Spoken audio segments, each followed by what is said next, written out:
761. Unding Flame. Orang-orang yang berada dalam mobil itu bisa merasakan aura itu. Dunia ini berbeda dengan di bumi. Ada beberapa orang yang memang sudah mencapai tingkatan Unding Flame. Kemudian Damar mengejutkan semuanya ketika dia menunjukkannya secara langsung pada mereka dan banyak orang di sana yang akhirnya memuja Damar sebagai seorang dewa. Tetapi beda halnya jika di Eternal Planet, di sana kita semua tahu kalau banyak sekali tingkat Unding Flame. Bahkan kebanyakan orang secara langsung telah melihat orang-orang pada tingkat Unding Flame. Misalnya, di Les Town, yang hanyalah sebuah kota kecil di Eternal Planet, namun di sana sudah memiliki 5 orang yang berada dalam tingkatan Unding Flame. Jadi, ketika karakteristik Damar terungkap, semua orang di dalam mobil itu bisa merasakan keberadaan Damar yang sudah berada di tingkat Unding Flame. Mereka semua duduk di kursi masing-masing dengan gemetaran. Damar juga tidak mau terlalu memedulikannya. Dia melihat ke depan dan berkata, "Tolong bukakan jendelanya." Pak sopir pun tidak berani membantahnya. Dia dengan cepat membuka jendela mobil dan Damar langsung membuang sekelompok orang itu keluar. Bagi Damar tidak ada satupun dari 4 keluarga itu yang merupakan orang baik. Setelah membuangnya, dia menepuk-nepuk tangannya dan kembali duduk ke tempat duduknya. "Pak, sekarang jendelanya sudah bisa ditutup saja," kata Bagas sambil berdiri. Pak sopir pun perlahan menutup jendelanya. Sedangkan yang lainnya masih duduk di kursi dengan gemetaran. Mata Bagas perlahan menyapu semua orang. Salah satu dari mereka tidak tahan dengan situasi dan tekanan seperti itu. Suaranya terdengar gemetaran dan berkata, "Kami janji, kami tidak akan mengatakan apapun. Tolong selamatkan hidup kami." Damar pun mengerutkan dahinya. Aksi yang telah dilakukannya terhadap kelompok 4 keluarga itu telah dilihat oleh banyak orang. Sebenarnya ini hal yang cukup merepotkan, jadi, saat dia sedang melakukan aksinya pun dia sambil berpikir, apa semua orang yang ada di sini ikut dihabisi juga. Namun pada akhirnya, Damar masih memilih untuk tidak melakukannya.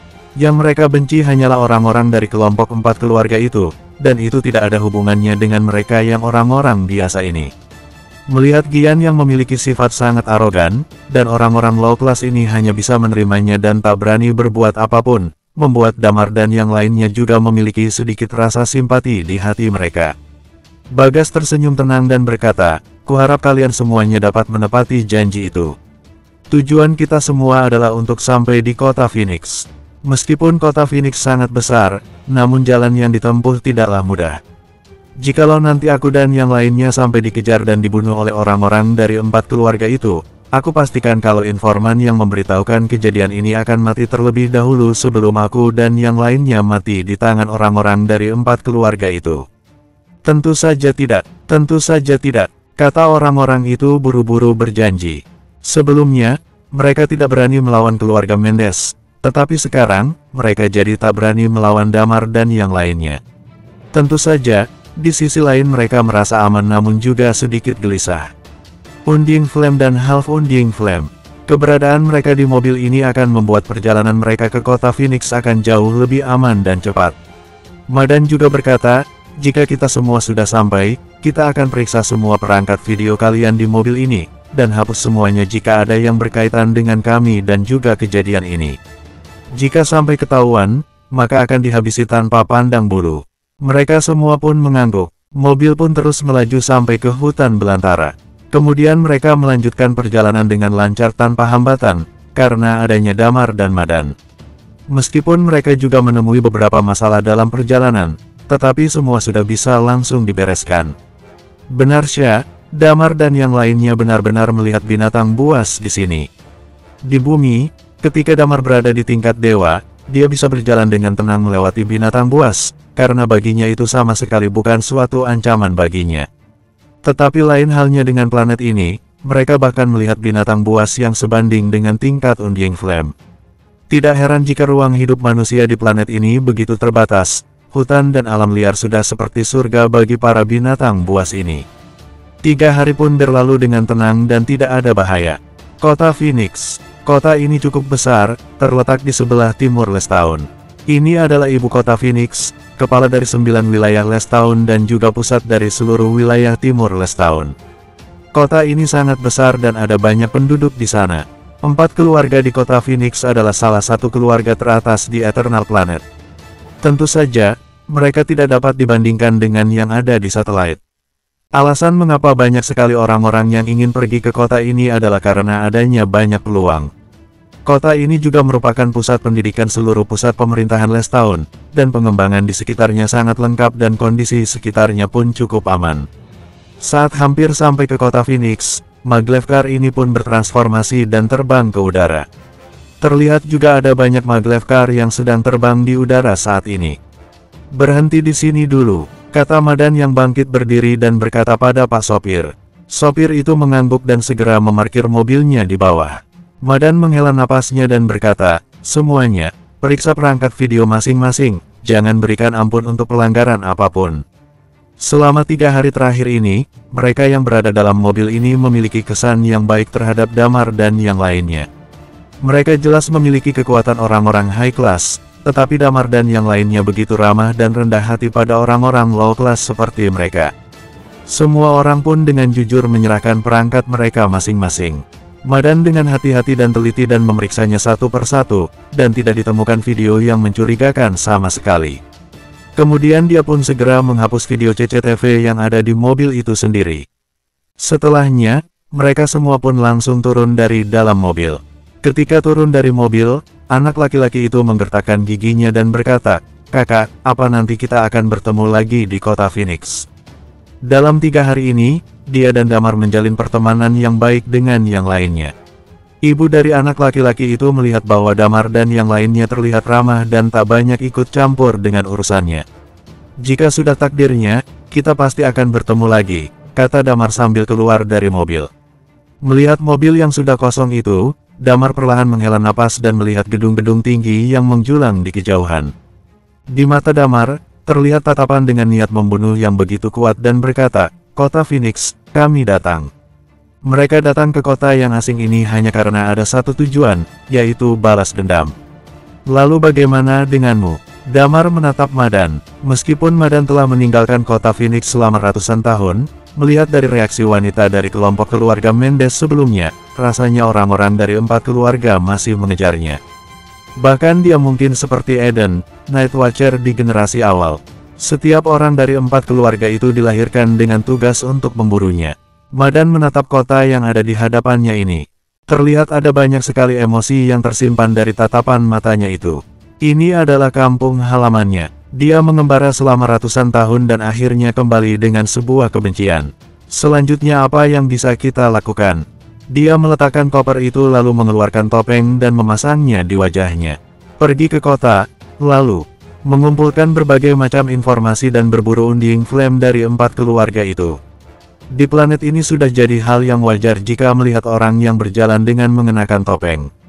Mereka lalu menghela napas dan berjalan menuju kota Phoenix.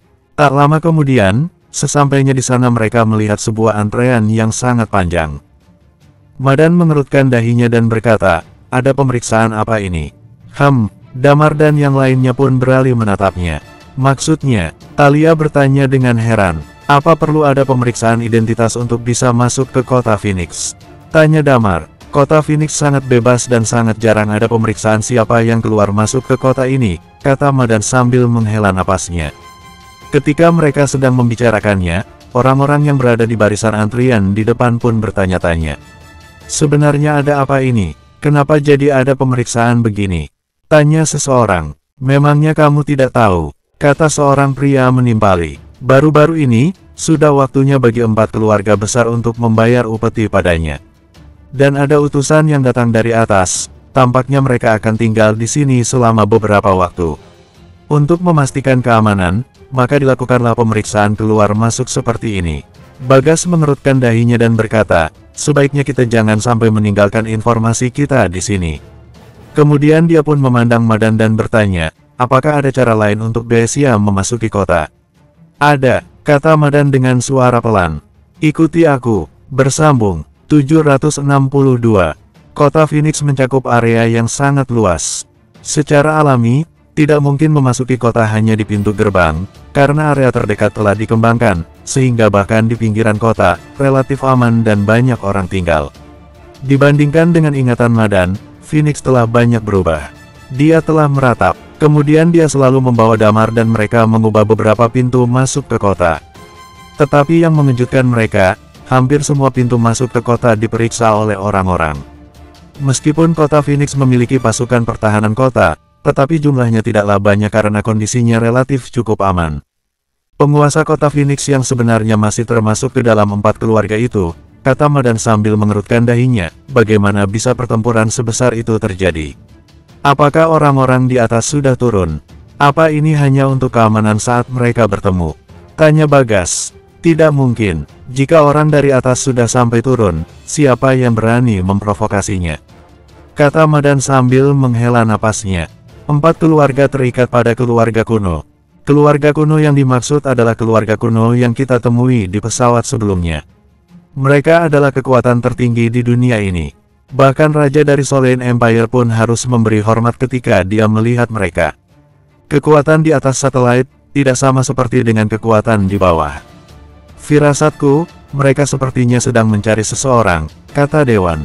Guntur sedikit bereaksi dan berkata, sialan, jangan bilang kalau mereka sebenarnya sedang mencari kita dan melakukan pemeriksaan ini. Tapi itu kemungkinannya sangat rendah, kata Madan sambil menggelengkan kepalanya. Ketika kita pergi, sudah jelas kalau tidak ada pesawat Ghost dan stasiun ruang angkasa di dekatnya. Jadi, seharusnya kita tidak sampai diketahui. Kurasa ini semua karena ada alasan lain. Jadi, sekarang kita harus bagaimana? Apa harus sampai menunggu ini semua selesai baru bisa masuk? Kata Martin. Damar menggelengkan kepalanya dan berkata, aku juga tidak tahu berapa lama proses ini akan berlangsung. Jika kita hanya menunggu di luar itu hanya buang-buang waktu saja. Terlihat dari kejauhan kalau ada sekitar 10-20 orang yang sedang melakukan pemeriksaan menggunakan alat. Pintu masuk ini adalah persimpangan dengan jumlah pemeriksa yang paling sedikit yang mereka temukan.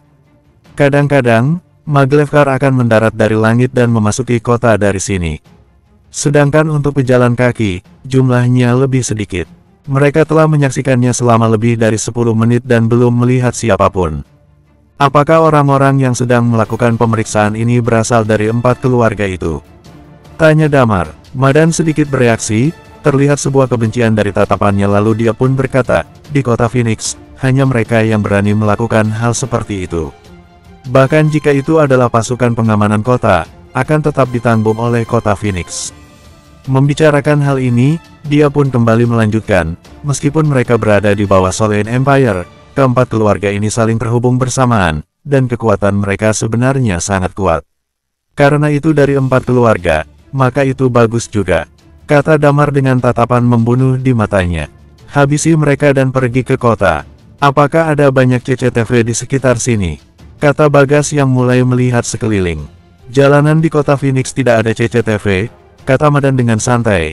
Hal itu sudah jadi persetujuan dari 4 keluarga, yang memungkinkan adanya pertentangan, tetapi tidak diperbolehkan untuk melakukan penghancuran bangunan.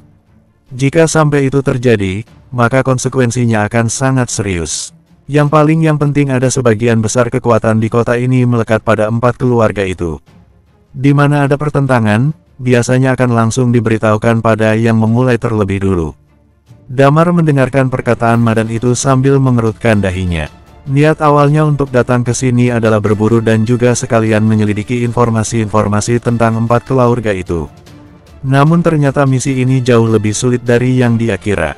Menurut Madan, kendali 4 keluarga atas kota Phoenix sudah hampir meluas. Dia ingin membangun kekuatannya sendiri setelah melakukan penyelidikan untuk bersaing dengan 4 keluarga. Bahkan akhirnya, dia ingin mengambil kekuatan dominan yang ada di kota lalu menghancurkan 4 keluarga itu. Tapi sekarang tampaknya baik untuk berburu ataupun melakukan penyelidikan rasanya akan cukup sulit untuk dilakukan. Tentu saja, karena kota Phoenix tidak memiliki CCTV, hal ini menjadi satu-satunya keuntungan bagi mereka. Berhubung tidak ada CCTV, kata Damar sambil menjilat bibirnya, ayo kita pergi ke kota. Dia memandang Madan dan berkata, mereka akan membeku dan mereka semua terbakar menjadi abu, termasuk juga dengan alat pemeriksaan itu. Madan pun mengangguk. Damar perlahan menghela napasnya. Dia keluar dari tempat persembunyiannya dan berjalan menuju para pemeriksa itu. Di depan sana, sudah ada lebih dari 20 orang duduk sambil bermain-main dan mengobrol. Damar melihatnya sekilas. Mereka semua adalah tingkat puncak, dan tidak ada tingkat dewa di antara mereka. Jelas, tidak banyak orang yang berada di persimpangan ini. Keempat keluarga merasa tidak perlu mengirim ahli untuk mengambil alih urusan seperti ini. Melihat Damar yang datang, senyum pun muncul di wajah mereka. Ada seorang pria berkata sambil tersenyum, "Oh, ada yang datang ke sini rupanya. Apa dia penduduk low class?" kata seseorang. Lalu orang itu menyeringai dan berkata, "Jarang-jarang ada yang datang seperti ini, ayo kita permainkan dia." "Jangan sampai kita membunuhnya," kata pria lain dengan antusias. "Dia ini hanya orang low class. Jika dia harus mati, dia akan mati," kata seseorang. Dia lalu berdiri, menyentuh kepalanya yang botak dan mencondongkan tubuhnya ke arah Damar. Melihat Damar yang berjalan melewatinya, dia mengulurkan tangan untuk menghentikan Damar dan berkata, "Siapa namamu? Ada berapa anggota keluargamu? Apa kau sudah beristri? Bagaimana penampilan istrimu itu?" Selama percakapan itu, seorang pria datang menghampirinya sambil memegang alat pemindai di tangannya dan berencana untuk memeriksa seluruh tubuh Damar. Mereka tidak tahu bahwa Damar telah mendengar semua percakapan mereka dan dia mengerutkan dahinya. Di dunia ini, rasio orang low class dengan orang high class adalah sekitar 12:1. Dengan kata lain, dari belasan orang yang ada, hanya ada satu dari mereka yang berasal dari kalangan high class. Dari apa yang kita lihat, orang-orang low class tidak ada bedanya dengan binatang di mata para orang high class ini. Jika mereka harus mati, maka mereka akan mati. Entah itu Gian yang ditikam sampai mati oleh Guntur di awal, atau keluarga Mendes yang dihabisi di dalam mobil saat itu, atau orang-orang ini di depan mereka sekarang. Hal ini membuat Damar tak menyukainya dan menjadi muak. "Apa kau bisu? Aku ini sedang bertanya padamu," kata pria kepala botak itu. "Apa kau ingin pergi ke kota?" "Ya," Damar pun mengangguk. "Gampang saja untuk bisa memasuki kota," kata pria botak itu sambil tersenyum. "Lewati aku terlebih dulu." Damar mengerutkan dahinya dan berkata, "Orang low class pun juga manusia. Kalian tidak perlu menghinanya seperti ini." Hahaha, lebih dari 20 orang dari mereka mulai tertawa. Pria kepala botak itu memandang Damar sambil tersenyum dan berkata, "Kau masih bisa memperlakukan dirimu ini sebagai manusia. Orang low class seperti kalian ini adalah sampah yang tidak berguna." Damar menghela napasnya dan bergumam, "Tidak ada orang baik di 4 keluarga ini." "Apa?" Mendengar itu sontak membuat si pria kepala botak itu terkejut. Dia menatap Damar dan berkata, "Hei, apa yang barusan kau katakan?" "Aku bilang, pergi kalian semua." Damar mendongak dan menatapnya. Dia benar-benar sudah sangat marah. Kemudian ke-20 orang itu berubah menjadi patung es dalam sekejap. Lilia dan yang lainnya dengan cepat keluar satu persatu. Lalu mengeluarkan karakteristik Madan, di mana patung es itu langsung mencair dan semua orang langsung dibakar menjadi abu. Termasuk alat pemindai itu juga langsung meleleh. Talia dan yang lainnya pun menghela napasnya. Faktanya, ini merupakan pertama kalinya bagi yang lainnya untuk melihat Madan menggunakan karakteristiknya itu. Tidak bagus untuk tetap berada di sini dalam waktu yang lama, ayo cepat bereskan, kata Bagas yang mengingatkan. Damar dan yang lainnya pun mengangguk. Mereka pun lalu memeriksa dan memastikan bahwa semua peralatan telah hancur, sehingga mereka bisa dengan cepat pergi ke kota. Tidak lama setelah mereka pergi, di atas langit terlihat ada sebuah maglev car mendarat.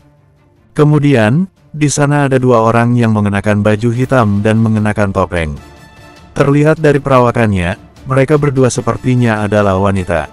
"Kakak, seharusnya di sini adalah tempat yang pemeriksanya yang paling sedikit," kata salah satu wanita kurus. "Tetap maju dan kita lihat. Aku nanti akan berusaha menyerang dan kamu bisa langsung maju," kata wanita yang satu dengan sosok yang jauh lebih berisi dan bersuara lembut, namun tetap terdengar niat membunuh.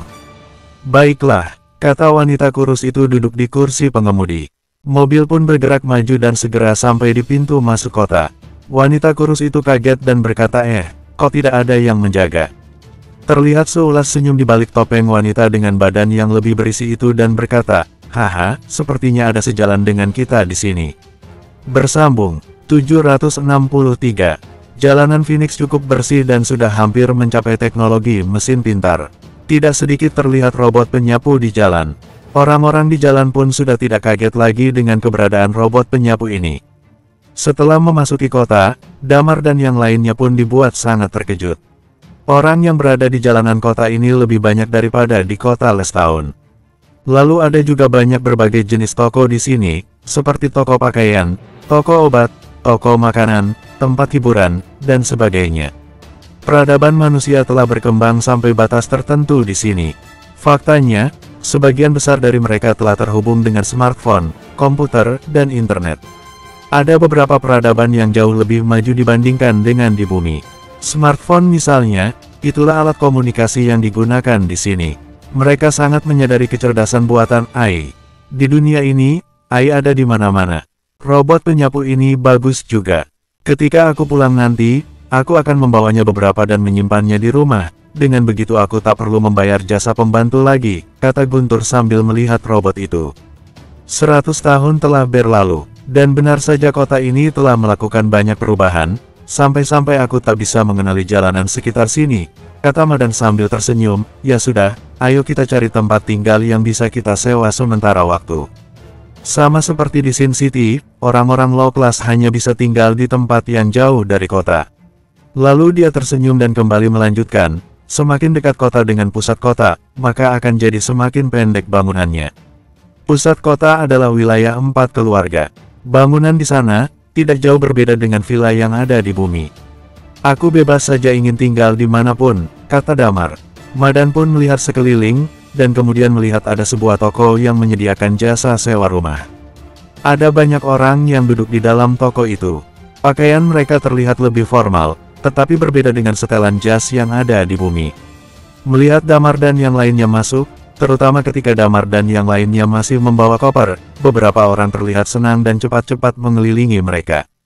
Tetapi setelah melihat Damar dan mereka tidak memiliki tanda identitas orang-orang high class, mereka pun jadi tak tertarik lagi dan kembali duduk. Seorang pria berambut pendek berdiri dan berkata, "Halo semuanya, apa kalian menyewa atau membeli rumah?" "Sewa rumah," kata Bagas sambil tersenyum. Mendengar Damar dan yang lainnya yang ingin menyewa rumah, membuat pegawai yang lain tidak mau memedulikan mereka dan sibuk dengan urusannya masing-masing.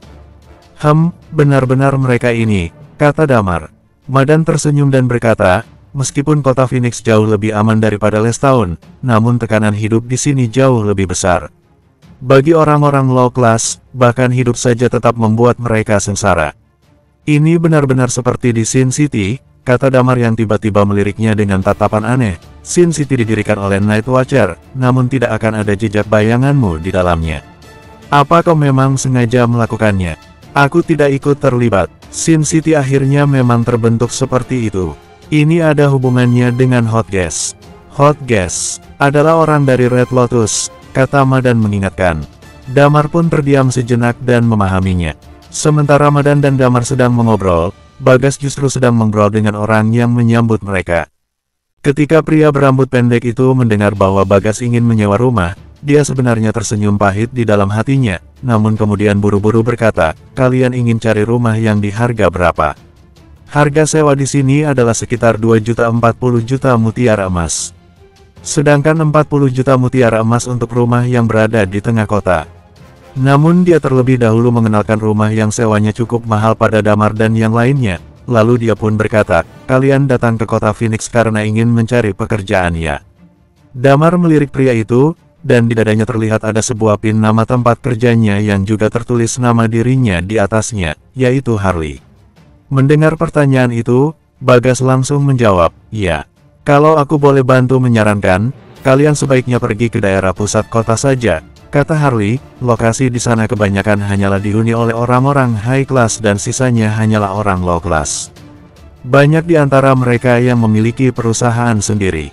Jadi, jika kalian lebih memilih tinggal di sana, maka kalian dapat memperluas jaringan kontak kalian dan memasuki perusahaan besar jika kalian bernasib baik. Bagas mendengarkannya dengan antusias. Ini adalah kemampuan untuk merayu pelanggan, dan Bagas pernah mempelajarinya karena dia pernah menjadi seorang salesman. Namun, dia mengalihkan perhatiannya ke Damar dan yang lainnya. Madan menyentuh dagunya dan berbisik, ya sudah di tengah kota saja. Harley pun terkejut sangat mendengarnya, dan itu pun sontak membuatnya tampak sangat bersemangat. Tentu saja, karena walaupun komisi yang dia dapatkan dari penjualan rumah lebih banyak, tetapi dia mendapat 3% dari komisi untuk menyewa rumah. Jika Damar dan yang lainnya menyewa rumah yang seharga 40 juta, maka dia bisa mendapatkan komisi sebesar 1.200.000 mutiara emas, dan itu merupakan pendapatan yang cukup besar. Kemudian dia pun membujuk Damar dan yang lainnya untuk mau menyewa dengan jangka waktu yang lebih lama, sehingga penghasilannya jadi bisa bertambah banyak lagi. Pegawai yang sejak awal tidak mau menyambut kedatangan Damar sontak jadi tercengang saat mendengarnya. Mereka tidak menyangka jika Damar dan yang lainnya akan memilih menyewa rumah yang ada di pusat kota. Terlihat wajah para pegawai itu terlihat begitu kusut. Oh, ya, ada beberapa rumah yang tersedia di tengah kota. Biar kutunjukkan tipe-tipe rumahnya, kata Harley dengan antusias. Tidak perlu, tunjukkan pada kami rumah yang paling mahal dan biarkan kita melihatnya, kata Bagas sambil tersenyum. Kali ini, seluruh orang yang berada dalam toko itu memandang Damar dan yang lainnya dengan tatapan yang aneh. Sewa rumah. Awalnya mereka semua tidak tertarik pada Damar, meskipun mereka memiliki beberapa rumah di tengah kota, tetapi Damar tidak memakai identitas orang-orang high class, sementara sebagian besar orang-orang low class biasanya menyewa rumah di pinggir kota yang harga sewanya sangat murah, yang seharga ratusan ribu mutiara emas saja. Mereka mungkin akan sibuk mempromosikannya dalam waktu yang cukup lama, tetapi hanya mendapat komisi sebanyak puluhan ribu mutiara emas saja. Namun Damar dan yang lainnya ingin menyewa rumah dengan harga yang paling mahal. Maka kondisinya tentu berbeda jauh, karena bisa sampai mendapat komisi jutaan mutiara emas, yang jika dibandingkan tidak jauh berbeda dengan komisi menjual rumah. Mereka tidak pernah menyangka bahwa beberapa orang low class akan datang untuk menyewa rumah seperti itu. Baiklah, aku akan mengurusnya untuk kalian sekarang, kata Harley yang sangat bersemangat. Dia membawa Damar untuk melihat rumah-rumah yang ada di pusat kota. Dia membuka beberapa layar dan kemudian mulai mempresentasikan rumah-rumah itu. Rumah yang seharga 40 juta terletak di pusat kota dan berlokasi strategis. Kedua rumah ini posisinya berhadapan dengan pemilik rumah yang sama. Ketika dia sedang menjelaskan, terlihat semburat cahaya yang terpancar dan sebuah gambar mengenai gambaran rumah itu pun muncul di hadapan Damar dan yang lainnya. Ini sudah seperti teknologi 3D. Rumah-rumah itu semuanya tipe unit yang besar sekitar 180 meter persegi, dan ada banyak kamar di dalamnya. Ketika Harley sedang menjelaskan kondisi rumah itu, Damar berjalan menghampiri Bagas dan langsung berbisik padanya, ambil saja kedua unit itu. Bagas pun mengangguk, lalu menyela presentasi Harley dan berkata, kami ingin mengambil kedua unit rumah itu. Harley sontak tercengang, dia memandang Damar dan yang lainnya dengan takjub. Pegawai yang berada di toko itu pun juga ikut tercengang mendengarnya. Bisa berhasil menyewakan satu rumah yang berada di tengah kota saja sudah bagus. Apalagi ini, menyewa dua unit sekaligus. Dua unit rumah itu setidaknya bisa mendapat 400 ribu mutiara emas, jauh lebih tinggi daripada menjual rumah sekitar. Para pegawai di toko yang dari awal enggan menyambut Damar dan yang lainnya pun saat ini terlihat begitu menyesal. Bagas pun tersenyum sambil menyentuh hidungnya lalu berkata, kita akan sewa setiap unitnya selama setengah tahun. Begitu Bagas mengatakannya, keadaan di dalam toko pun jadi hening dalam sekejap. Harley benar-benar tercengang, dia seolah-olah seperti mendapatkan durian runtuh dan rasanya ingin pingsan di tempat. Bersambung, 764. Kondisi kantor agen perumahan saat ini sangat sepi. Dua unit rumah disewakan seharga 40 juta per bulan. Kalau sewa sebulan seharga 40 juta saja Harley mendapatkan komisi 2,4 juta, kalau setengah tahun dia bisa mendapatkan 8 juta mutiara emas. Kalau mengacu pada sistem beberapa persen dari uang sewa akan menjadi komisi untuk Harley, maka dia tidak akan mendapatkan uang terlalu banyak. Tapi tidak bisa dikatakan sedikit juga. Pendapatan standar di Les Town adalah 6 juta. Sedangkan untuk pekerja kantoran biasa di kota Phoenix saja jauh lebih tinggi daripada di Les Town. Tapi apalah itu, komisi 8 juta mutiara emas sudah sangat tinggi. Kita bayar langsung atau bagaimana? Tanya Damar. Harley kembali dari imajinasinya, wajahnya sangat sumringah. Kalian duduk di sini dulu, tunggu sebentar saja. Aku akan membawa beberapa berkas, menghubungi pemilik rumah, lalu aku akan membawa kalian untuk survei. Kalau tidak ada masalah, kalian bisa langsung menempati rumahnya. Baiklah, jawab Bagas sambil tersenyum ramah. Harley segera pergi dengan terburu-buru masuk ke sebuah ruangan. Damar dan yang lainnya sedang duduk dengan manis. Di dalam kantor itu, pekerja yang lain sedang melihat Damar dengan wajah kecut. Seorang wanita seksi menggertakkan giginya. Dia berdiri tak jauh dari meja resepsionis. Dengan wajah yang sinis dia mengambil beberapa gelas dan mengisinya dengan air putih. Dia membawa sebuah nampan berisi beberapa gelas dan menghampiri Damar. "Halo, semuanya, silakan minum dulu." Harley memang kurang kalau melayani klien. Duh, bisa-bisanya anak itu membiarkan calon penyewa duduk tanpa minum atau cemilan. Damar melihat wanita itu sambil tersenyum canggung. Jelas sekali tujuan wanita ini. Dia sedang melakukan taktik mengambil klien rekan kerjanya sendiri. Tolong maafkan ketidaksopanan Harley. Anak itu baru bekerja di sini, jadi dia tidak cukup pengalaman dan masih kaku. Bahkan dia tidak punya maglev card. Sebelumnya dia dapat klien yang ingin membeli rumah, tapi karena kinerja yang lelet, klien itu tidak jadi menggunakan jasanya dan komplain, ucap wanita itu sambil tersenyum. Sepertinya dia membantu Harley untuk melayani Damar dan yang lainnya dengan mengajak mengobrol. Tapi selama obrolan itu, wanita ini terus-terusan menceritakan masalah atau keburukan Harley. Kalau sampai ada klien yang percaya dengan wanita ini, pasti mereka sudah pergi dari sana. Tapi Damar dan yang lainnya tidak terpengaruh sama sekali. Wanita itu masih belum menyerah. Dia berjalan dan mendekat ke sebelah Bagas. Dia melakukan hal itu karena sedari tadi hanya Bagas yang merespons ceritanya sesekali. Dia menaruh segelas air di meja yang ada di depan Bagas, tubuhnya sedikit membungkuk. Bagas tidak bisa menyia-nyiakan hal itu. Dia melirik sekilas dengan wajah kesenangan. Wanita itu menunjukkan senyum puas dan berkata, "Dua rumah itu memang lumayan bagus. Orang-orang di sana juga high class. Aku kenal beberapa orang high class di sana, mereka dulu klien yang aku tangani." "Oh, ya," tanya Bagas sambil melihat wanita itu dengan antusias. "Iya, mungkin aku bisa kenalkan kalian dengan kenalanku," jawab wanita itu sambil tersenyum. Bagas dan wanita itu terus mengobrol dengan asik, saling jawab dan melemparkan pertanyaan penuh minat. Tapi hanya sekedar basa-basi, Bagas tidak ada niat untuk beralih ke wanita itu. Wanita seksi itu tidak berhenti tersenyum sepanjang obrolannya. Walaupun dalam hati, dia berharap-harap cemas karena sewaktu-waktu Harley datang kapan saja. Benar saja, tak berapa lama Harley kembali. Dia melihat Damar dan yang lainnya dengan sedikit terkejut. "Hei, Kak. Apa yang kamu lakukan?" Wanita itu terkejut lalu berusaha menjawab dengan tenang. Bukan apa-apa kok. Aku hanya menyapa klienmu saja, siapa tahu mereka bosan ditinggal tanpa disuguhi minum." Harley mengerutkan keningnya. Walaupun Harley tahu apa tujuan sebenarnya dari wanita itu, tapi dia tidak berani memperpanjang hal ini. Dia tersenyum kecut dan berkata, "Terima kasih sudah melayani klienku." Kemudian Harley melihat ke arah Damar dan yang lainnya. "Aku sudah menyiapkan berkasnya, kita bisa pergi sekarang." Damar dan yang lainnya segera berdiri. Bagas mengedipkan matanya pada wanita itu sembari berkata, "Cantik, sampai jumpa lagi." Wanita itu hanya bisa menjawab dengan senyum canggung. Setelah Harley dan rombongan Damar keluar, di dalam kantor mereka semua mulai merumpi. Gila, Harley sangat beruntung. Mana ada yang mengira orang-orang yang low class itu akan menyewa 2 rumah di pusat kota. Kata salah satu dari mereka dengan cemberut.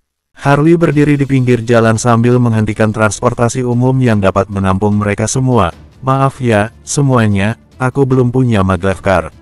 Maaf karena kalian harus naik kendaraan umum begini." "Santai saja," jawab Bagas sambil tersenyum. Mereka pun mulai masuk ke dalam kendaraan umum yang berhenti. Di dalam kendaraan umum, Guntur bertanya dengan penasaran, "Apa kamu sering dapat klien?" Harley cukup terkejut dengan pertanyaan Guntur yang tidak biasa. Kemudian dia tersenyum pahit dan menjawab, "Tidak. Aku baru datang ke kota ini dan baru saja bekerja di sana. Tekanan hidup di kota ini berbeda dari tempat asalku. Aku hanya akan melayani klien yang mereka tidak suka atau mereka anggap low class. Ada beberapa kali aku mendapatkan klien high class yang sedang mencari rumah. Sama seperti kalian begini, senior di tempat kerjaku berpikir kalau mereka low class.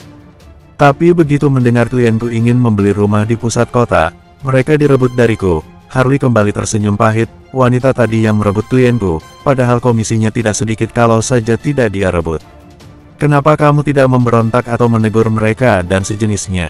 kata Guntur. "Kan itu sangat tidak beretika dan salah." "Aku tidak berani." Harley menghela napas pasrah. "Aku masih baru dan kota ini terlalu berbahaya untuk pendatang sepertiku. Aku takut dia akan balas dendam." Damar menghela napas. Harley hidup dengan sangat hati-hati. Tidak peduli seberapa banyak ketidakadilan yang dia terima, dia hanya bisa menerima semuanya demi menyambung hidup. Damar memperhatikan Harley dari ujung kepala sampai kaki lalu bertanya, "Umurmu berapa?" 19 tahun, jawab Harley. Hah, semua orang menunjukkan ekspresi yang sama. Mereka terkejut. Harley berpakaian formal ditambah lagi dengan pembawaannya yang hati-hati memperlihatkan cerminan pemuda berusia 20-an. 19, ya, tapi kamu hampir mencapai tingkat puncak. Kenapa kamu tidak fokus ke seni bela diri? Tanya Damar. Harley tersenyum masam, seni bela diri, membutuhkan banyak energi stone. Aku, keluargaku bukan orang berada. Aku harus bekerja di masa mudaku dan berhemat supaya kelak aku bisa hidup mapan. Damar hanya bisa terdiam. Sangat disayangkan, padahal seni bela diri Harley cukup bagus. Damar memiliki kesan baik pada Harley. Di kota ini, dia berniat membentuk pasukan. Damar perlu mencari orang yang bisa dipercaya. Melihat attitude Harley, sepertinya dia tidak buruk. Apalagi dia memiliki bakat seni bela diri yang juga lumayan. Kalau Damar ingin membuat Harley jadi orangnya, dia harus menyelidiki lebih lanjut supaya tidak ada musuh dalam selimut. "Boleh aku minta nomormu?" tanya Damar. Harley terdiam sesaat lalu menjawab, "Boleh." Mereka pun bertukar nomor masing-masing. Kalau di pandangan orang bumi mengenai ponsel, tentu yang muncul di kepala mereka adalah barang elektronik berbentuk sebesar tangan manusia. Tapi di planet ini berbeda, ponsel mereka sudah mengalami kemajuan yang jauh berbeda.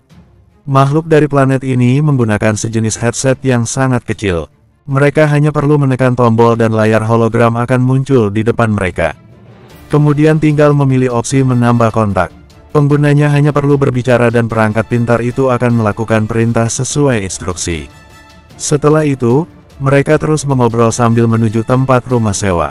Di saat yang bersamaan, di bumi, sebuah ruangan di markas Night Watcher. Tuk, tuk, tuk. Terdengar suara jari Hugo yang sedang mengetuk meja beberapa kali. Iman terlihat tidak sabar. "Hugo, sudahlah. Tidak perlu banyak omong dengan orang seperti dia. Bunuh saja." Di depan mereka berdua, Dr. T sedang duduk di kursi sambil tersenyum. "Jadi, kamu tetap tidak mau kerja sama dengan Night Watcher?" tanya Hugo. Dr. T mengangkat kedua bahunya. Alih-alih menjawab pertanyaan Hugo, dia malah bertanya hal yang lain. "Kalau tebakanku benar, Damar pasti sudah meninggalkan bumi." Hah, Iman mengangkat sebelah alisnya. "Tenang saja, aku tidak bisa melakukan apa-apa, kan? Aku tahu kok," kata Dr. T menanggapi respons Iman yang sangat kentara itu. "Memangnya kenapa kalau sudah pergi dari bumi?" tanya Iman. Dr. T tiba-tiba menunjukkan ekspresi mengerikan. "Wah, tentu saja itu kabar bagus. Dia pasti akan mati, aku bisa jamin." "Apa maksudmu?" tanya Iman sambil menggebrak meja. "Kamu mengirim informasi ini ke 4 keluarga besar kota Phoenix?" "Tidak, tapi aku memang sudah berhubungan dengan seseorang di planet itu. Mereka terus menghubungiku dan tanya soal tulang naga," kata Dr. T sambil tersenyum santai. "Orang yang menghubungiku itu sepertinya berasal dari Hades Palace." "Apa kamu sudah memberikan informasi soal Damar pada mereka?" tanya Hugo dengan wajah serius. "Tidak," jawab Dr. T, "tapi Damar sudah pergi ke planet itu. Mereka pasti akan tahu, Hades Palace tidak akan membiarkan orang-orang yang memiliki tulang naga bertahan hidup. Bukan hanya orang-orang Hades Palace. Kalau sampai Damar mengungkapkan kalau dia memiliki tulang abadi, mungkin semua orang di planet itu akan membunuhnya dan mengambil tulangnya untuk diserap." Setelah mengatakan hal itu, dia tersenyum dan menambahi, "Oh ya, anak yang bernama Talia itu memiliki tulang Phoenix. Dia tidak bisa survive. Karena menghancurkan pusat energiku, dia akan mati. Pasti mati. Hahaha." Bersambung 765. Damar dan yang lainnya tidak tahu apa yang terjadi di markas Night Watcher saat ini. Mereka sudah sampai di tempat. Rumah yang akan mereka sewa sangat bersih, bangunannya juga terlihat kokoh. Dekorasi interiornya juga nyaman. Pemilik tempat ini adalah seorang ibu rumah tangga berusia 30-an. Dia memiliki tubuh yang besar dan wajah yang terlihat terawat rutin pergi ke klinik kecantikan. Ada sebuah kartu nomor seri di dadanya yang menunjukkan warga high class. Dia mengerutkan keningnya dan menatap Damar dengan sinis. Bagas dan Harley berdiri di samping Damar. "Cek, orang low class," gumam wanita itu.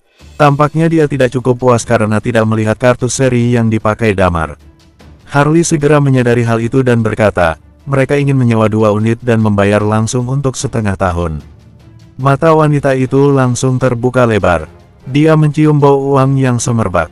Bagas mengangguk dan berkata, benar, kalau tidak ada masalah kami bisa langsung tanda tangani kontrak dan memberikan uang sewanya.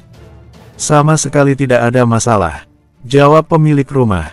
Damar dan yang lainnya mengangguk pada Bagas, tanda mereka semua puas dengan rumah ini. Selanjutnya, mereka segera menandatangani berkas yang sudah disiapkan Harley dan membayar.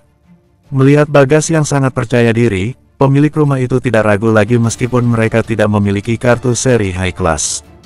Di planet ini, status seseorang sangat penting. Walaupun seseorang itu sudah memiliki kartu seri high class, mereka tetap harus mencari uang.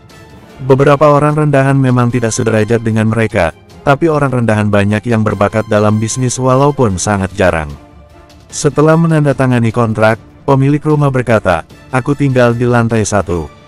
Kalau butuh apa-apa kalian bisa mencariku. Aku pasti akan membantu masalah kalian. Bagas tersenyum dan menjawab, kalau sampai kami mencarimu, sepertinya hal yang kami butuhkan akan merepotkanmu. Pemilik rumah itu pergi, melihat tubuh besar yang bagus itu, Bagas tersenyum nakal. Harley sangat senang, baru saja transferan komisi masuk ke rekeningnya. Sepertinya pemilik rumah tadi sangat puas, jadi, dia langsung mentransfer seluruh komisi ditambah bonus 2 juta. Terima kasih, kalau kalian butuh bantuan jangan ragu untuk menghubungiku, kata Harley. Damar menoleh dan menatapnya sambil mengangguk, aku pasti akan menghubungimu. Harley mengangguk, dia memiliki firasat, kalau dia menempel bersama orang-orang ini, dia bisa menghasilkan banyak uang. Kalau begitu aku pergi dulu, kata Harley. Damar mengangguk, setelah memberi salam, dia berjalan keluar dan menutup pintu. Dia menyentuh kartu biru di tangannya dan berkata dengan gembira, tinggal menabung sedikit lagi dan aku bisa beli energi stone.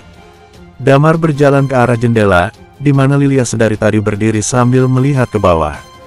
Rumah yang mereka sewa memiliki fasilitas yang bagus, tapi pemandangannya biasa saja. Hal ini karena lantai yang mereka tempati cukup rendah. Bangunan ini memiliki total 88 lantai. Lantai tempat mereka sekarang adalah lantai 9. Daerah sekitar tempat tinggal mereka penuh dengan gedung-gedung yang menjulang tinggi. Mereka hanya dapat melihat jalan raya. Apalagi gedung ini cukup besar, satu lantai berisi total 8 rumah. Cepat bersih-bersih, kita akan rapat, kata Damar sambil menepuk pundak Lilia. Lilia menarik matanya dari pemandangan jalan raya dan mengangguk. Dia berbalik dan berjalan ke rumah satunya bersama Talia. Kedua perempuan itu tinggal di depan rumah yang disewa para lelaki. Setelah mereka selesai bersih-bersih, mandi, dan sebagainya, Damar menemukan sebuah ruangan yang cukup besar, cocok untuk mereka rapat. Setelah 20 hari, akhirnya mereka sampai di kota Phoenix dengan sukses. Selanjutnya, mata Damar menatap semua orang dengan serius. Tujuan kita sangat jelas, memburu tingkat Half Undying Flame dan di atasnya. Half Undying Flame dapat melawan Purple Ghost, jadi mereka akan menghadapi target sesuai tingkat kekuatan mereka. Dan Damar, dia akan membunuh orang-orang dengan kekuatan Undying Flame. Night Watcher tidak pernah tergesa-gesa. Kalian semua prajurit senior, aku yakin kalian tahu hal ini dan bisa menahan diri. Patuhi aturan lama, cari informasi sebanyak-banyaknya lalu tunggu peluang dan serang. Kata Damar, kita bertujuh akan mulai misi besok. Aku sudah membagi dalam 3 kelompok. Kelompok pertama Dewan, Talia, dan Lilia. Guntur dan Martin adalah kelompok kedua. Lalu Bagas akan bersamaku. Yang lainnya mengangguk. Madan mengernyitkan keningnya dan berkata, loh, terus aku bagaimana? Damar menoleh dan berkata, identitasmu bisa ketahuan. Aku pikir, walaupun sudah 100 tahun kamu pergi dari sini, pasti orang dari 4 keluarga Phoenix itu masih mengingatmu. Jadi, aku memutuskan akan lebih baik kalau kamu tetap di rumah sembari mengumpulkan informasi. Sedangkan kami, Madan memandang Damar sambil tersenyum, ternyata kamu masih tidak percaya padaku. Damar tidak bisa menyangkal. Dia menjawab, bagaimana lagi? Sedikit banyak kamu masih memiliki hubungan dengan 4 keluarga itu. Madan terdiam lalu berkata, memang benar yang kamu katakan. Ya sudah, kalau kamu ingin mengumpulkan informasi, aku tahu tempat yang sebaiknya kamu datangi. Tapi aku tidak tahu tempat itu masih ada atau sudah berubah. Di mana itu? Tanya Damar. Di planet ini, ada orang-orang yang membenci 4 keluarga besar itu. Bukan hanya kita, kata Madan. Di kota Phoenix, ada organisasi pembunuh bernama Seventeen. Kalau bergabung di sana, kamu bisa mendapatkan tugas atau misi. Jelas Madan, seharusnya ada banyak anggotanya yang sudah berlevel Half Undying Flame. Dan seharusnya kamu bisa mendapatkan informasi mengenai anggota keluarga itu dari mereka, mulai dari hobi dan lain sebagainya. Ekspresi Damar terlihat tertarik. Maksudmu, kita bisa bergabung dan jadi pembunuh lalu mengambil misi sembari mengumpulkan informasi. Madan mengangguk, ya, bisa dibilang begitu. Tapi tidak semua orang bisa. Kamu harus mendaftar sebagai pembunuh sendirian. Terus bagaimana dengan kami? Tanya Guntur. Kami jauh-jauh ke sini bukan untuk bermain. Madan tersenyum lalu menjawab, tujuan kalian adalah Half Undying Flame dari 4 keluarga besar.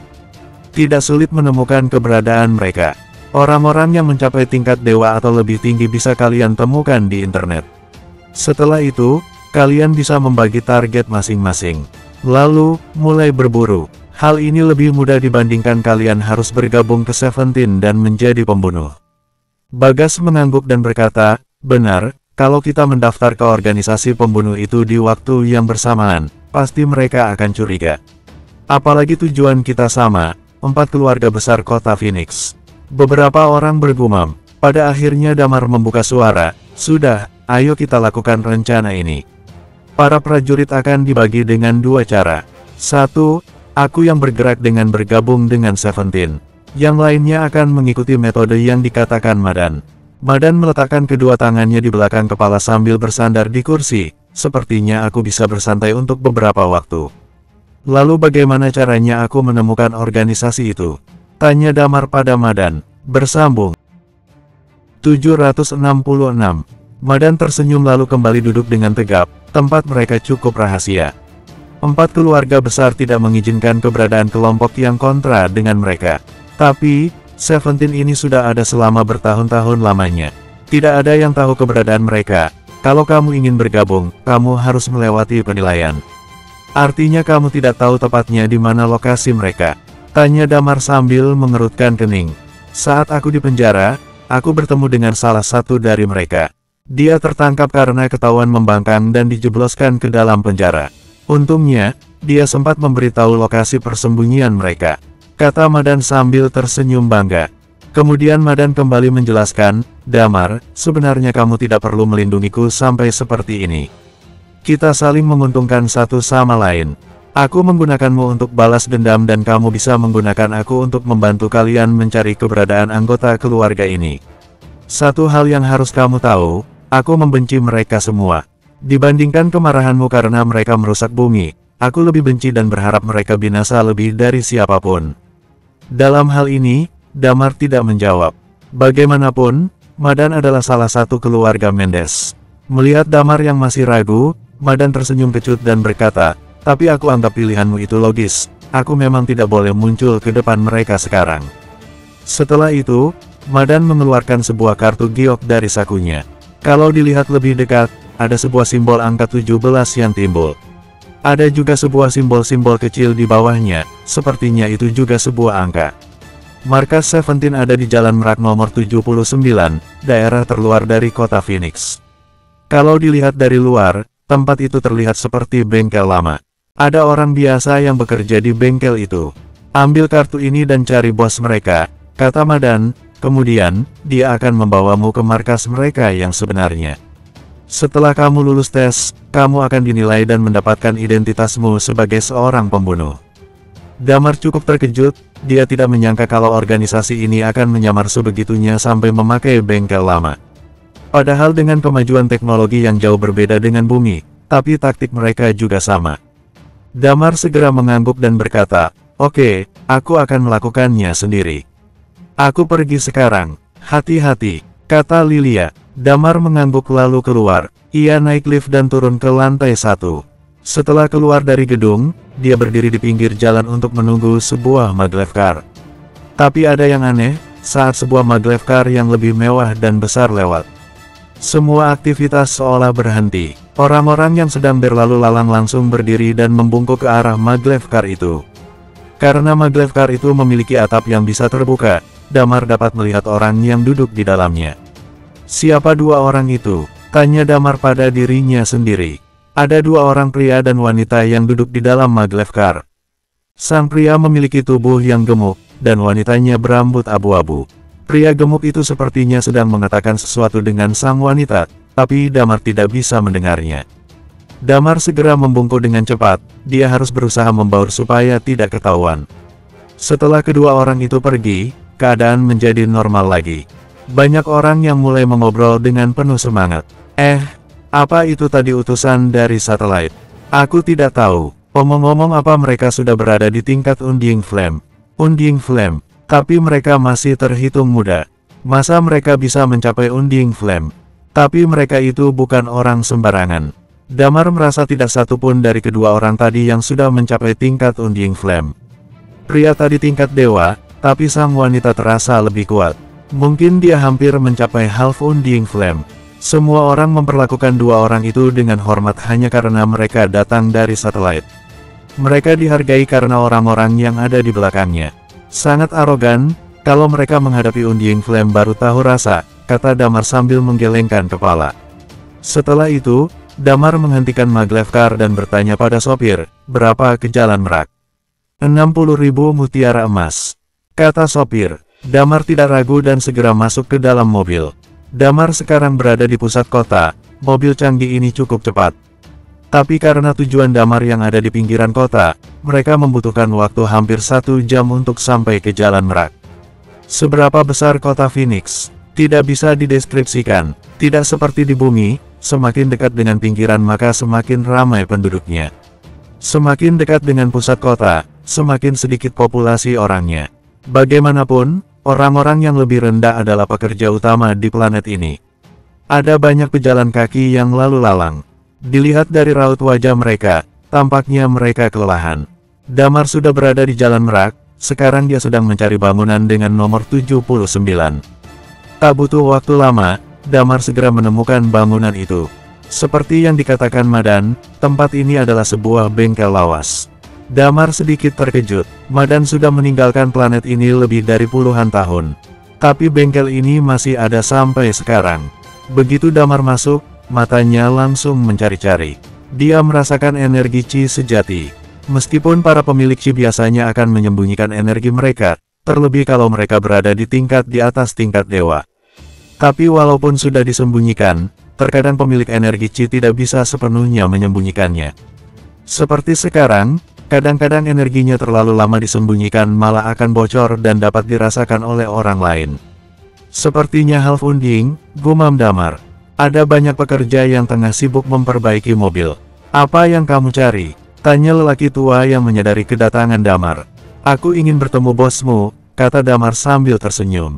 Opal, Opal, lelaki itu berteriak. Ada yang mencari bos. Setelah itu, dia pergi dan kembali ke pekerjaannya. Meninggalkan Damar yang kebingungan dan masih tetap berdiri sendirian. Tak berapa lama, seorang pria mendekat dan tersenyum pada Damar. Mas, apa kamu yang ingin bertemu bosku? Kamu mau beli mobil? Atau kamu mau memperbaiki mobil milikmu? Sebenarnya aku punya kenalan lain. Damar tersenyum keheranan, mau di bumi atau di planet lain, sifat manusia masih sama liciknya. Aku akan bicara langsung padanya, kata Damar. Wajah Opal sedikit merengut, dia mengangguk dan berkata, oke, aku akan mengantarmu. Mereka berjalan masuk ke dalam, rupanya ketika di luar adalah sebuah bengkel dan kalau masuk sedikit ada showroom mobil di dalamnya. Opal membawa Damar menuju ke sebuah ruangan di lantai 2, bos, ada orang yang mencarimu. Setelah mengatakan itu, Opal berbalik dan meninggalkan Damar. Masuk, terdengar suara dari dalam ruangan. Damar membuka pintu dan berjalan masuk. Dia melihat ada 2 orang di sana.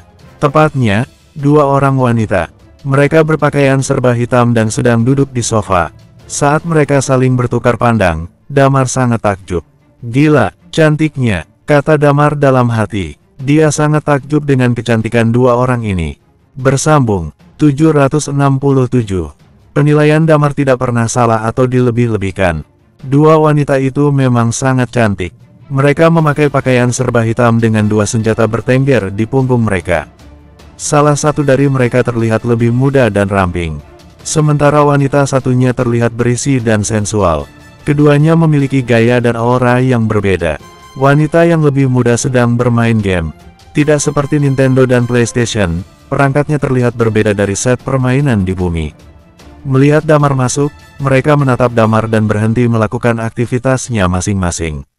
Ternyata, selain dua orang wanita itu, ada seorang pria parubaya yang duduk di sudut ruangan. Dia melirik Damar dan bertanya, mau beli mobil atau servis? Damar tersenyum dan melihat pria parubaya itu dengan saksama. Pria ini memiliki kekuatan tingkat dewa. Damar cukup terkejut karena dia tidak memakai kartu tanda high class. Damar tidak ambil pusing, dia segera mengeluarkan kartu yang diberikan Madan. Terlihat perubahan ekspresi pria itu, dia bertanya sambil tersenyum, kamu anggota grup 17. Suaranya terdengar seperti tengah berbisik. Saat dua wanita itu mendengar pertanyaan pria parubaya itu, mereka langsung mendongakkan kepalanya bersamaan dan melihat Damar lagi. Damar mengerutkan kening. Tampaknya memang grup 17 ini sangat misterius. Sangat rahasia dan telah merahasiakan keberadaan mereka dengan sangat baik. Tenang, mereka juga akan jadi anggota 17, kata bos itu. Damar menatap dua wanita itu dengan heran. Sekelebat, Damar dapat merasakan energi dari dua wanita itu. Sepertinya mereka berdua lebih dari Half Undying Flame. Damar melirik wanita yang lebih muda. Dia terlihat masih berusia 17 atau 18 tahun. Jadi, kalau memang dia sudah Half Undying Flame, bakat seperti ini akan dianggap menantang. Kalau dilihat dari nomor kartu ini, sepertinya bukan milikmu, kata pemilik bengkel itu. Damar mengangguk dan menjawab, benar. Kalau kamu ingin menjadi pembunuh di 17, kamu harus memiliki kekuatan Half Undying Flame, kata bos itu sambil memicingkan matanya. Kamu terlihat seperti... Karena Damar sudah menyembunyikan energinya, dia sekarang hanya terlihat seperti orang tingkat puncak. Tingkat puncak di planet ini sudah sangat banyak. Sudah sangat umum dan tidak begitu kuat. Damar menarik napas dan mengembuskannya perlahan-lahan. Kemudian, ada sekelebat energi yang terasa. Auranya dapat terlihat. Wajah kedua wanita itu tampak terkejut. Mereka langsung berdiri. Hei, tampan, beritahu aku caramu menyembunyikan aura milikmu. Jual saja, aku akan bayar 100 juta mutiara emas kalau kamu mau memberitahu caranya. Damar meringis sesaat. Sekali menjawab, dia bisa mendapatkan 100 juta mutiara emas. Dan jumlah itu di planet ini tidak sedikit. Pasti mereka banyak uang, kata Damar dalam hati. Wanita bertubuh sensual itu mengerutkan kening kemudian menarik gadis yang lebih muda. Sepertinya kamu cukup layak untuk ikut tes penilaian. Aku akan membawamu ke tempat kami, kata bos itu sambil tersenyum kemudian berdiri dari kursinya. Bos, maaf sebelumnya, tapi aku merasa kamu tingkat dewa. Jadi, tanya Damar, aku bukan pembunuh di 17. Kamu bisa menganggapku sebagai seorang informan. Di kota ini, ada cukup banyak informan yang bekerja sama dengan 17. Tugasku sebenarnya hanya sebagai penjembatan saja, kami seperti seorang agen yang memiliki para pembunuh. Setiap si pembunuh menyelesaikan misi, kami akan mendapatkan komisi, kata bos itu sambil tersenyum, kami hanya akan mendapatkan komisi sesuai level misi si pembunuh. Jadi, misalkan kamu sudah menjadi pembunuh dan berhasil menyelesaikan misi level D. Aku bisa mendapatkan komisi 20.000 mutiara emas. Kalau level C, kami dapat 1 juta mutiara emas. Level B 2 juta, level A dapat 200 juta mutiara emas. Kalau level S, si bos menjilat bibirnya dan berkata, 400 juta mutiara emas. Sepertinya level S itu harus membunuh tingkat Undying Flame. Kalau berdasarkan tingkat kekuatan, harusnya level D akan membunuh target dengan kekuatan tingkat puncak. Bos itu tersenyum lagi, kebanyakan pembunuh 17 tidak akan mengambil tugas itu.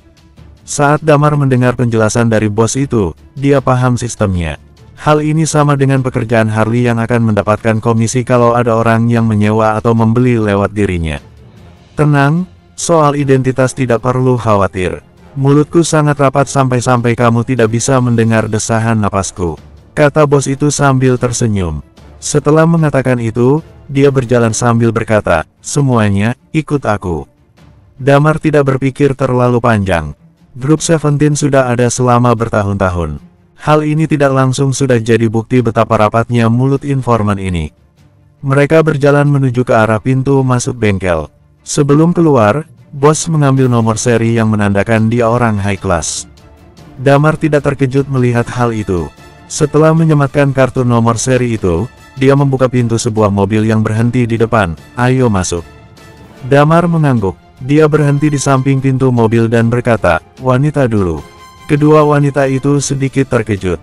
Mereka tidak pernah mendengar ungkapan seperti ini. Wanita yang lebih muda tersenyum dan berkata, wanita dulu ya, aku suka kata-kata itu. Wanita satunya memandang Damar dan berkata, soal yang dia bicarakan tadi, tolong pertimbangkan lagi. Rupanya itu soal 100 juta mutiara emas. Damar tersenyum sambil mengangguk. Dia hanya akan tinggal di sini selama 6 bulan saja. Dia tidak terlalu gila mencari uang. Setelah mereka semua naik, bos pemilik bengkel itu berkata, aku beberapa tahun lebih tua darimu. Kamu bisa panggil aku Bang Macan. Mulai sekarang, kamu akan jadi pembunuhku. Silakan kalian berkenalan, kalian bertiga bisa saling membantu saat menghadapi tugas. Kalau kamu tidak bisa menyelesaikan tugas, aku bisa menyuruh pembunuh lainnya. Damar terkejut, dia melihat Bang Macan dan bertanya, ada berapa banyak pembunuh yang bekerja denganmu? Kalau kamu berhasil lulus penilaian, jadinya ada 6 pembunuh, kata Bang Macan. Tentu saja, tahap penilaian itu sangat mudah. Dan kamu bisa lulus. Jadi, kalian bisa langsung berkenalan saja. Terlihat wajah enggan di wajah kedua wanita itu. Kemudian, wanita yang seksi berkata, namaku Vania Xavier, dia adikku, Vivi Xavier. Damar tidak tahu apa mereka benar-benar mengatakan nama aslinya atau apa, tapi dia tetap tersenyum dan berkata, namaku Damar. Saat ini, Bang Macan mengeluarkan beberapa topeng dan berkata, pakai topeng ini. Ah, iya, pakai penutup mata ini. Kalian bertiga. Damar terdiam sejenak. Ini sangat aneh. Kalau begini berarti tidak ada yang tahu di mana tempat grup Seventeen selain para informan. Orang lain, termasuk si pembunuh sendiri tidak tahu. Tak heran kalau 4 keluarga besar itu tidak pernah menemukan Seventeen. Damar menghela napas, lalu memakai topeng dan penutup mata sendiri. Kemudian, mobil mulai melayang ke udara, berbelok ke kanan dan ke kiri. Awalnya Damar dapat merasakan Bang Macan semakin naik, lalu merendah lagi. Damar mencoba mengingat semua yang dia rasakan, tapi di tengah-tengah dia bingung. Damar bahkan tidak tahu sudah berapa lama matanya tertutup sampai akhirnya Bang Macan berkata, kalian bisa melepas penutup matanya. Bersambung. 768. Damar melepas penutup matanya. Hal pertama yang dia lihat adalah sebuah aula yang besar. Damar merasa tempat ini tidak asing, sedikit banyak mirip dengan markas Night Watcher. Banyak layar di setiap sudut. Selain itu, ada banyak meja dan sofa. Banyak orang bertopeng yang tengah berdiri bersama. Ada yang berdua, bertiga. Mereka semua memakai topeng, jadi tidak ada yang mengenal satu sama lain. Termasuk Bang Macan, dia juga memakai topeng. Saat ini dia berdiri di samping Damar dan berkata, kamu lihat orang-orang itu, mereka juga informan dan pembunuh. Kamu adalah orangku, aku akan membawamu ke Staff Seventeen kalau nanti sudah ada waktunya. Kemudian, Bang Macan menunjuk ke sebuah tabel misi dan berkata, itu semua berisi tugas-tugas. Kota ini memiliki ratusan juta orang dengan keluhan yang tak terhitung jumlahnya. Mereka semua sengaja menjual nama musuhnya untuk dibunuh para pembunuh. Tak ada satupun 4 keluarga besar yang tahu tempat ini adalah milik grup Seventeen. Damar menyentuh hidungnya dan berkata, tapi mereka kan bisa memaksa informan buka mulut. Kalau sampai para informan berhasil ditangkap suruhan 4 keluarga itu, mereka sama seperti berada di jalan buntu, kata Bang Macan. Hah, maksudnya, tanya Damar keheranan. Yah, kamu akan tahu suatu saat nanti. Intinya tidak perlu takut, pembunuh di grup Seventeen sangat aman.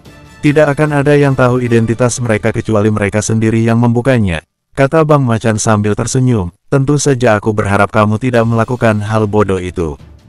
Jadi maksudnya kalau sampai Damar mengungkapkan hal ini, Bang Macan bisa ikut terseret. Dia akan menemui jalan buntu itu. Damar tersenyum paham, grup Seventeen sangat misterius. Setiap pembunuh di Seventeen memiliki kekuatan minimal menuju Half Undying Flame.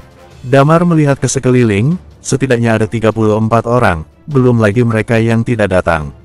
Damar merasa kalau pembunuh di grup Seventeen dikumpulkan, dia bisa mengalahkan 4 keluarga besar di kota Phoenix. Pasti masih ada lebih banyak lagi pembunuh. Kebanyakan dari mereka tersebar di seluruh kota, mereka hanya akan datang untuk mengambil tugas. Dengan kata lain, pembunuh dan Seventeen hanyalah sebatas sebuah profesi. Tepat saat Damar sedang berspekulasi, Bang Macan berkata, kalian semua kesini untuk melewati penilaian. Aku akan memberitahu apa yang harus kalian lakukan. Kalian hanya perlu menunjukkan aura kalian, tunjukkan kalau kalian memang Half Undying Flame. Setelah mengatakan itu, dia kembali berkata, semakin kuat energi dari aura yang kalian tunjukkan semakin bagus. Damar bertanya dengan penuh semangat, jadi, kalau aku bisa menunjukkan energi sampai tingkat Half Undying Flame, aku bisa menerima tugas untuk membunuh tingkat Undying Flame. Bang Macan cukup terkejut dengan pertanyaan Damar. Beberapa orang yang duduk di seberang mereka dan mendengar pertanyaan Damar pun ikut menoleh penasaran. Cekak, tugas seperti itu ya, pelankan suaramu, kata Bang Macan yang menyadari orang-orang menguping. Damar melirik orang yang ada di seberang mereka dengan acuh. Bang Macan melirik orang-orang dengan tidak peduli. Dia kembali menjawab pertanyaan Damar, selama kamu bisa menunjukkan kalau kamu layak dan lulus penilaian menjadi pembunuh, kamu bisa mengambil tugas apapun. Ayo, aku antar supaya kamu bisa segera dinilai. Pria yang duduk sembari menguping itu hanya menyilangkan kaki. Dia tahu kalau Damar dan Bang Macan sengaja memberinya tatapan acuh itu. Bang Macan segera berdiri dan memimpin jalan. Mereka melewati aula dan berjalan melewati sebuah tirai. Di balik tirai itu berdiri seorang wanita dengan tubuh yang seksi dan memakai topeng. Semua orang Seventeen yang berada di balik tirai itu memakai topeng yang sama, putih bersih terlihat sedikit creepy. Mau bergabung? Wanita itu mendongakkan kepalanya. Bang Macan mengangguk dan berkata, iya, ini kartu milik mereka. Saat dia mengatakan hal itu, Bang Macan menyodorkan kartu. Wanita itu mengambil salah satunya dan bertanya, ini punya siapa? Punyaku, jawab Vania tanpa rasa takut. Staf itu mengangguk lalu mengambil kartu dan memindainya di sebuah alat khusus.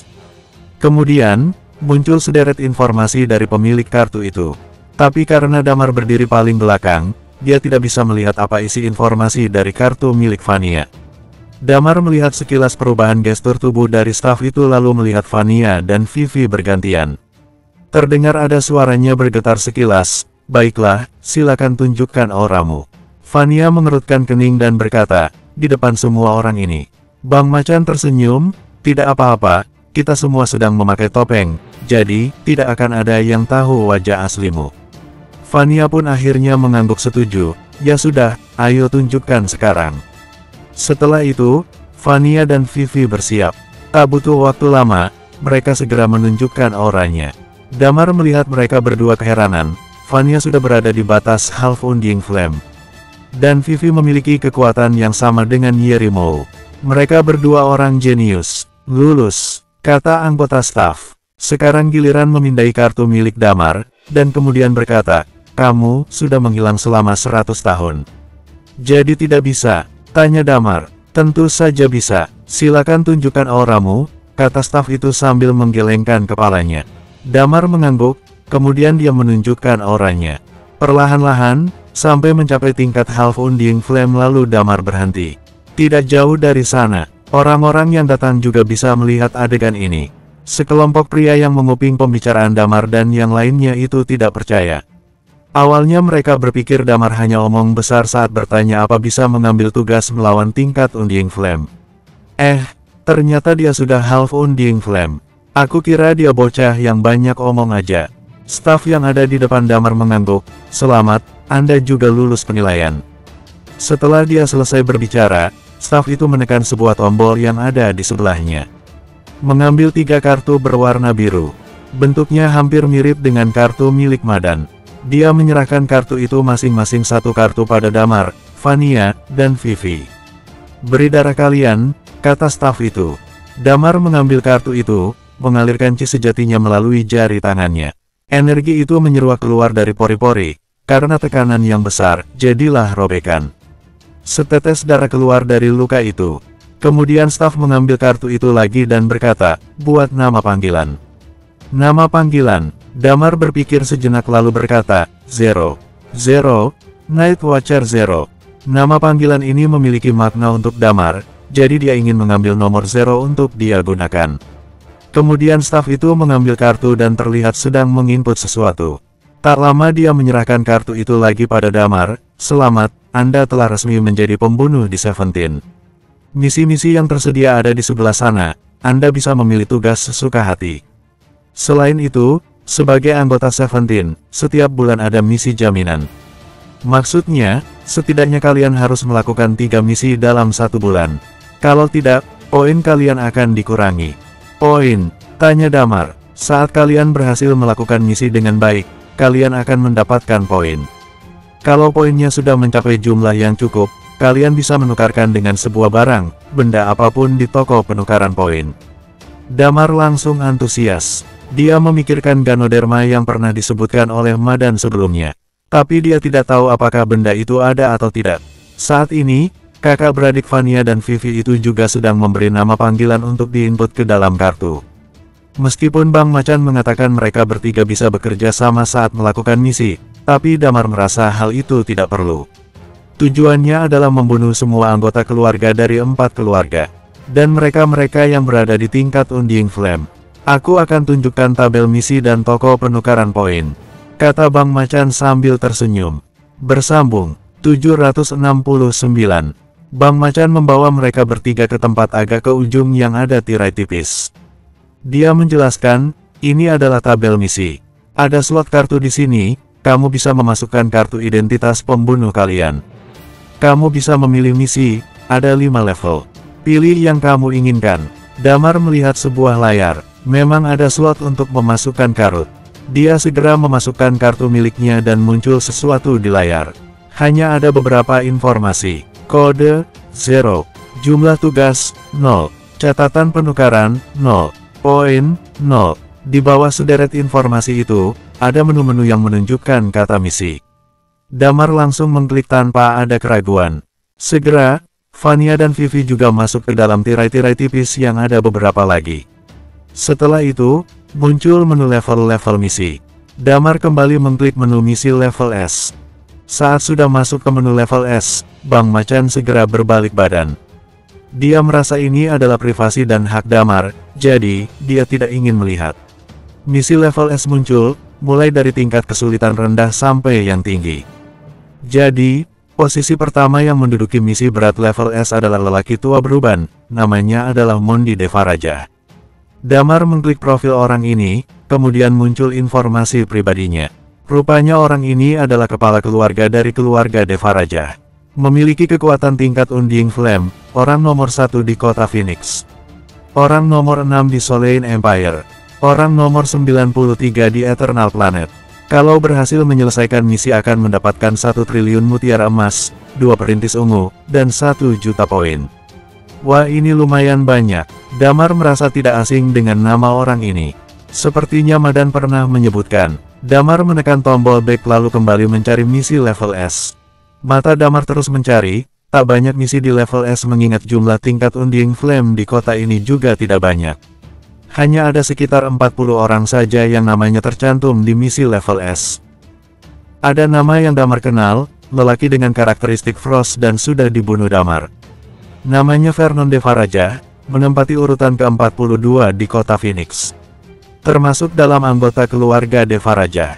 Keberadaannya tidak diketahui dan sudah menghilang selama 1 tahun 3 bulan. Hadiah misi, 40 miliar mutiara emas, 100.000 poin. Selain itu, tidak ada hadiah lainnya. Damar sedikit menyayangkan karena dia sudah membunuh Vernon di bumi. Sekarang dia tidak akan bisa mendapatkan hadiahnya. Damar menyentuh hidungnya lalu bertanya pada Bang Macan, "Bang Macan, apa yang harus aku lakukan untuk membuktikan bahwa misiku sudah selesai?" Kebanyakan misi adalah membunuh. Saat kamu menerima misi itu, ada yang akan memeriksanya. Kamu bisa menunjukkan bukti tambahan yang kamu miliki, jawab Bang Macan. Damar bertanya dengan heran, berarti selama aku mengambil tugas itu, entah targetnya mati di tanganku atau tidak, aku akan tetap dianggap menyelesaikan misi. Benar sekali, jawab Bang Macan sambil tersenyum. Damar cukup terkejut, kemudian kembali mencari target misinya. Dari total yang dia lihat, kurang lebih ada 30 orang target yang berasal dari 4 keluarga besar. Belum lagi perintis ungu yang mereka miliki. Kalau dijumlahkan, mereka cukup banyak dan kuat. Setidaknya bunuh setengah dari mereka selama 6 bulan aku di sini, kata Damar dalam hati. Setelah melihat beberapa kali, akhirnya dia memilih seorang pria parubaya dan memilih pilihan profil. Zain Falvade, berasal dari keluarga Falvade yang merupakan salah satu 4 keluarga besar di kota Phoenix. Kekuatan Undying Flame dengan karakteristik penguatan. Hampir sebulan keluar masuk dari Destiny Club tempat orang high class berada. Hadiah misi, 46 miliar mutiara emas, 100.000 poin. Poinnya sama dengan misi Vernon, tapi jumlah mutiara emas yang didapatkan lebih banyak. Zain Falvade, Damar menyentuh dagunya dan berkata, kamu akan jadi mangsa pertamaku di planet ini. Kemudian Damar menekan tombol menerima misi. Di depannya, foto Zain berubah menjadi abu-abu. Ini berarti misi sudah masuk ke dalam data kartu pengenal Damar dan orang lain tidak bisa lagi mengambil misi ini. Damar tidak menyadari kalau Vania yang berada tak jauh dari sana juga sedang memeriksa misi level S. Dia mengerutkan alisnya saat melihat misi dengan target Zain Falvade sudah diambil oleh orang lain. Dia terlihat sedikit kesal. Vania sedikit celingukan dan melihat Damar sudah selesai dengan tabel misi. Walaupun dia tidak tahu misi level apa yang diambil Damar, tapi Vania cukup yakin kalau itu pasti misi level S. Saat ini, Vivi yang berdiri di sebelahnya berbisik, Kak, aku sudah memilih salah satu keluarga Mendes yang memiliki kekuatan Half Undying Flame. Vania cukup terkejut adiknya itu sudah mendahuluinya. Dia terbatuk sambil menatap Vivi dengan kesal. Vivi langsung berdiri mematung, tapi setelah itu dia segera keluar dari balik tirai kakaknya sambil menjulurkan lidah. Damar bisa mendengar ucapan Vivi, dia melihat tingkat wanita itu dan tidak mengatakan apa-apa. Setelah itu, Vania segera mencari misi level A dengan target 4 keluarga besar juga. Kamu sudah selesai memilih misi? Tanya Bang Macan saat melihat Damar menghampirinya. Damar mengangguk, kalau begitu kita pergi ke toko penukaran poin, kata Bang Macan dengan senang. Mereka pun segera pergi ke toko penukaran poin. 800.000 poin dapat ditukarkan dengan satu perintis ungu. Damar melihat-lihat sebentar dan menemukan Ganoderma. Rupanya penukaran Ganoderma ini tidak membutuhkan poin yang banyak, Damar hanya perlu menukar 30.000 poin untuk satu Ganoderma. Barang-barang yang lainnya banyak macamnya, ada senjata dan sejenisnya. Damar tidak terlalu tertarik dengan yang lainnya, dia hanya tertarik pada Ganoderma saja. Setelah selesai melihat-lihat, mereka berempat pun pergi. Tepat saat Damar dan yang lainnya pergi, di dalam aula perkumpulan itu ada seorang lelaki tua yang sedang duduk. Menarik, dua wanita dari keluarga Xavier benar-benar datang ke kota Phoenix. Aku tidak tahu apa yang akan dipikirkan si tua itu, kata lelaki tua itu, dia menerima berita dari para staf. Kemudian ada seorang staf yang menghampirinya. Bagaimana? Apa dua wanita itu mengambil target misi 4 keluarga besar? Tanya lelaki tua itu sambil tersenyum penasaran. Staf itu mengangguk dan berkata, benar, mereka mengambil misi tingkat A. Lumayan, angguk lelaki itu. Tapi, staf itu berkata dengan ragu sambil melihat kanan kiri memastikan tidak ada orang di sekitar mereka, ada yang mengambil misi level S. Apa? Lelaki tua itu mendongak dan melihat staf itu dengan rasa tidak percaya. Misinya apa? Membunuh salah satu anggota keluarga Falvade. Target misinya Zain Falvade, kata staf itu dengan hati-hati. Bersambung, 770. Hah, Zain Falvade. Lelaki itu penasaran siapa yang berani mengambil misi level S, siapa dia? Dia orang yang datang bersama Vania tadi, auranya menunjukkan Half Undying Flame. Tapi dia tetap mengambil misi itu, kata staf. Menarik, lelaki tua itu menggosok dagunya. Apa Anda ingin mengetahui siapa dia? Tanya staf itu. Jangan pernah melanggar aturan 17, kata lelaki itu sambil duduk bersandar. Kalau dia sudah menyelesaikan misi itu, suruh dia menemuiku. Baik, angguk staf itu. Damar, Vania, dan Vivi kembali menutup mata mereka sebelum naik maglev car. Setelah itu, Bang Macan mulai melajukan maglev car dengan perlahan. Damar masih belum bisa merasakan di mana sebenarnya markas grup 17 ini. Setelah kurang lebih setengah jam, Damar merasakan mobil Bang Macan perlahan-lahan mendarat di aspal. Kalian bisa lepas penutupnya sekarang, kata Bang Macan. Mereka bertiga melepas penutup mata itu dan kembali ke bengkel milik Bang Macan. Sekarang kalian bisa melakukan misi, entah mau berpisah atau bersama. Topengnya taruh saja di mobil, kalau kalian sudah selesai dengan misi yang kalian pilih itu, temui aku. Nanti aku akan antarkan ke sana lagi, kata Bang Macan. Damar mengangguk paham, sampai akhir pun mereka bertiga tidak akan pernah lepas dari Bang Macan. Pantas saja dia mendapatkan komisi dari setiap pembunuh yang menyelesaikannya, tugasnya cukup berat. Selain menjaga rahasia dari orang umum, dia harus merahasiakan markas itu dari para pembunuh. Kalau begitu aku pergi dulu, kata Damar sembari turun dari mobil. Bang Macan juga sudah turun dari mobil lebih dulu. Sekarang hanya ada dua kakak beradik itu. Menurutmu, apa mungkin Damar yang menerima misi level S? Tanya Vivi. Aku yakin dia yang mengambil misi level S, jawab Vania enteng. Artinya, dia itu Unding Flame. Tapi dia tidak terlihat tua seperti bapak-bapak, seru Vivi sambil menutup mulutnya. Setelah mencapai tingkat Unding Flame, usia tidak penting lagi. Intinya dia berani mengambil misi level S, berarti dia cukup yakin dan itu artinya dia lebih kuat dari yang terlihat. Kata Vania sambil mengerutkan kening, Damar mungkin juga ada di pihak kita, dia mengambil target misi orang-orang dari 4 keluarga besar. Bisa saja dia ada di pihak kita. Senyum muncul di wajah Vivi, lalu dia mengulurkan tangannya dan memeluk Vania. Bagaimana kalau kakak goda dia supaya kita bisa semakin yakin? Kalau kakak yang majukan dia mana bisa menolak? Apa sih? Kata Vania sambil memelototi adiknya. Vivi tersenyum jahil lalu berkata, aku juga merasa Damar sangat misterius, dia seperti berhati-hati dan menyembunyikan sesuatu. Setelah itu mereka naik maglev car milik mereka sendiri dan pergi dari bengkel di Jalan Merak nomor 79 itu. 1 jam kemudian, Damar kembali ke rumah sementaranya. Saat dia sampai, rumah itu sangat sepi. Hanya ada Bagas dan Madan, lainnya tidak ada. Damar mengerutkan kening sambil melemparkan tubuhnya ke sofa, yang lain kemana? Mereka pergi mencari target misi, kata Bagas. Cih, aku jadi harus ikut bersembunyi di sini seperti pengangguran. Aku bosan sekali, tidak bisa melihat sosmedku, hanya bisa menunggu kalian pulang. Kesepian, dan aku harus seperti ini terus selama setengah tahun. Aku bisa gila, teriak Bagas dengan putus asa. Kamu kan bisa menemui pemilik rumah, kata Damar setengah mengejek. Bagas langsung tersenyum, boleh juga idemu. Damar tersenyum. Inilah mengapa Hugo membiarkan Bagas ikut bersamanya.